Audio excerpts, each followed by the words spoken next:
وأضاء للدنيا طريقا مشرقا وهدى من الرحمن يهدينا به للصالحات وللمكارم والتقى. السلام علیکم ورحمۃ اللہ وبرکاتہ. بسم اللہ الرحمن الرحیم. الحمد للہ جلیل النعم باعث الہمم ذی الجود والکرم والصلاة والسلام علی خیر الامم نبینا محمد وعلی آلہ وصحبہ اجمعین. اما بعد.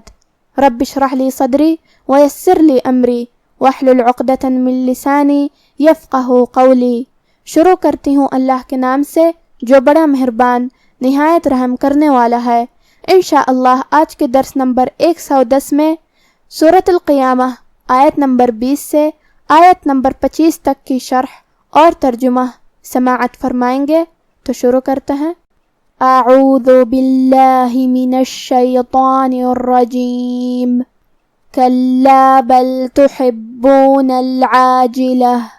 کلمت کلا میں حرف اللام پہ تشدید ہے، لہذا دو حرف کے برابر ہم حرف اللام کو پڑھیں گے کیونکہ تشدید کی اصلیت دو حرف ہے. جیسا کہ یہاں حرف اللام ہے تو یہ دو لام ہے، لام ساکن اور لام متحرک. کلمت بل کے آخر میں یہاں لام ساکن ہے، لہذا ہم حرف اللام کو ظاہر کریں گے. کلمت تحبون میں ہا کی ادائیگی حلق کے درمیان والے حصے سے ہے، پھر یہاں با پہ تشدید ہے، لہذا دو حرف کے برابر ہمیں حرف البا کو پڑھنا ہے. کلمت العاجلہ میں یہاں بھی عین کی ادائیگی حلق کے درمیان والے حصے سے ہے. آخری میں تاء مدورہ ہے، ہم یہ کلمہ پہ رکیں گے تو تاء مدورہ پہ ہا سے رکیں گے. اور اگر یہ کلمہ کو اگلی آیت کے ساتھ ملا کے پڑھے تو جو کہ تاء پہ زبر ہے تو ہم زبر ظاہر کریں گے. کلا بل تحبون العاجلہ وتذرون الآخرہ. کلمت تذرون میں حرف دال کی ادائیگی زبان کے سر اور اوپر والے دانتوں کے اندرونی کناروں سے ہے. پھر یہاں را پہ پیش ہے تو را کا حکم ہے تفخیم، ہمیں را کو موٹی آواز میں ادا کرنا ہے. کلمت الآخرہ میں یہاں حرف الخا ہے، خا کی ادائیگی حلق کے اوپر والے حصے سے ہے. پھر جو کہ را پہ زبر ہے تو را کا حکم ہے تفخیم، ہم را کو موٹی آواز میں ادا کریں گے. وَتَذَرُونَ الْآخِرَةَ وُجُوهٌ يَوْمَئِذٍ نَاضِرَةٌ. کلمت وجوہ میں حرف الواو پہ پیش ہے، لہذا ہمیں پیش کو ظاہر کرنا ہے. آخر میں ہا پہ تنوین پیش ہے، پھر یا ہے کلمت یومئذ میں. یا حروف الادغام بغنہ میں سے ہے اور ادغام کا معنی ہے حرف کو حرف میں داخل کرنا، لہذا ہم یہ تنوین کو یا میں ملا کے غنہ اور تشدید کے ساتھ یہ حکم کو ادا کریں گے. وجوہ یومئذ. کلمت یومئذ میں یہاں حمزہ ہے تو ہم حمزہ کو ظاہر کریں گے، حمزہ کی ادائیگی حلق کے نیچے والے حصے سے ہے. آخر میں حرف الذال کے نیچے تنوین زیر ہے، پھر حرف النون ہے. کلمت ناظرہ میں نون بھی حروف الادغام بغنہ میں سے ہے تو ہم یہ تنوین کو نون میں ملا کے غنہ اور تشدید کے ساتھ یہ حکم کو ادا کریں گے. یومئذ ناظرہ. کلمت ناظرہ میں یہاں حرف الضاد ہے، بات کو ہم زبان کے کروٹ اور اوپر کے داڑھوں کی جڑ سے ادا کریں گے. حرف الضاد حروف التفخیم میں سے بھی ہے تو ہمیں یہ حرف کو موٹی آواز میں ادا کرنا ہے. پھر یہاں را پہ زبر ہے تو ہم را کو بھی تفخیم سے مطلب بھاری آواز میں ادا کریں گے. آخری میں تاء مدورہ پہ تنوین پیش ہے. اگر ہم یہ آیت کو اگلی آیت کے ساتھ ملا کے پڑھے تو حرف الالف کلمت الا دوسری والی آیت میں حروف الاظہار میں سے ہے اور اظہار کا معنی ہے ظاہر کرنا، اور تنوین کی اصلیت نون ساکن ہے تو ہم یہ تنوین کو ظاہر کریں گے اور اسے نون ساکن پڑھیں گے اور بغیر غنہ سے یہ حکم کو ادا کریں گے. ناظرۃ الی. اور ہم کلمت ناظرہ پہ رکیں گے تو تا پہ ہا سے رکیں گے. وجوہ یومئذ ناظرہ الی ربها ناظرہ. کلمت ربها را کا حکم ہے تفخیم، لہذا ہم یہ حرف کو موٹی آواز میں پڑھیں گے. پھر حرف الباء پہ تشدید ہے، لہذا اس کا دھیان رہے. کلمت ناظرہ میں یہاں حرف الضا ہے، وا کی ادائیگی زبان کے سر اور اوپر والے دانتوں کے اندرونی کناروں سے ہے.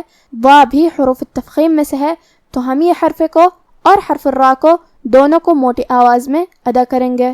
آخری میں تاء مدورہ ہے اور اس پہ تنوین پیش ہے، ہم یہ آیت کو اگلی آیت کے ساتھ ملا کے پڑھے تو جو کہ واو کلمت وجوہ میں حروف الادغام بغنہ میں سے ہے، تو ہم یہ حکم کو غنہ کے ساتھ اور تشدید کے ساتھ ادا کریں گے، ناظرۃ ووجوہ، اور ہم کلمت ناظرہ پہ رکیں گے تو تا پہ ہا سے رکیں گے، الی ربها ناظرہ ووجوہ یومئذ باسرہ۔ کلمت ووجوہ میں یہاں پہلے واو پہ زبر ہے، لہذا ہمیں زبر کو ظاہر کرنا ہے۔ کلمت وجوہ کے آخر میں ہا پہ تنوین پیش ہے، پھر حرف الیا ہے کلمت یومئذ میں، تو یہاں حکم ہے ادغام، ہمیں یہ حکم کو غنہ اور تشدید کے ساتھ ادا کرنا ہے۔ کلمت یومئذ کے آخر میں دال کے نیچے تنوین زیر ہے، پھر حرف البا ہے کلمت باسرہ میں، با حروف الاقلاب میں سے ہے اور اقلاب کا معنی ہے بدل دینا، تو ہم یہ تنوین کو میم میں بدل کے غنہ کے ساتھ یہ حکم کو ادا کریں گے، یومئذ باسرہ۔ کلمت باسرہ میں را کو ہم تفخیم سے مطلب بھاری آواز میں ادا کریں گے، آخر میں یہ کلمہ پہ رکیں گے تو اس پہ ہا سے رکیں گے، ووجوہ یومئذ باسرہ تظن ان یفعل بها فاقرہ۔ کلمت تظن میں یہاں حرف الضا کو ہمیں تفخیم سے مطلب بھاری آواز میں پڑھنا ہے، پھر یہاں نون پہ تشدید ہے، لہذا دو حرف کے برابر ہم حرف النون کو پڑھیں گے۔ کلمت ان یفعل یہاں حکم ہے ادغام بغنہ، تو ہم یہ حکم کو غنہ اور تشدید کے ساتھ ادا کریں گے۔ کلمت یفعل میں یہاں فا ساکن ہے، فا حروف الہمس میں سے ہے اور ہمس کا معنی ہے حرف کی آواز ایسے کمزور ہو کہ اس میں پستی پائی جائے، تو ہم یہ کلمہ کو ایسے پڑھیں گے، یفعل۔ حرف العین کو ہم حلق کے درمیان والے حصے سے ادا کریں گے۔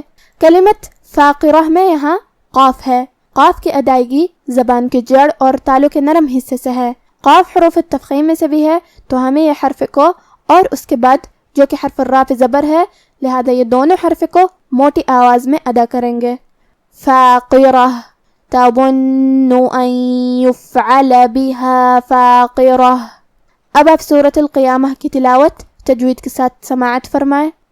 اعوذ باللہ من الشیطان الرجیم، کلا بل تحبون العاجلہ وتذرون الآخرہ وجوہ یومئذ ناظرہ إلى ربها ناظرة ووجوه يومئذ باسرة تظن أن يفعل بها فاقرة۔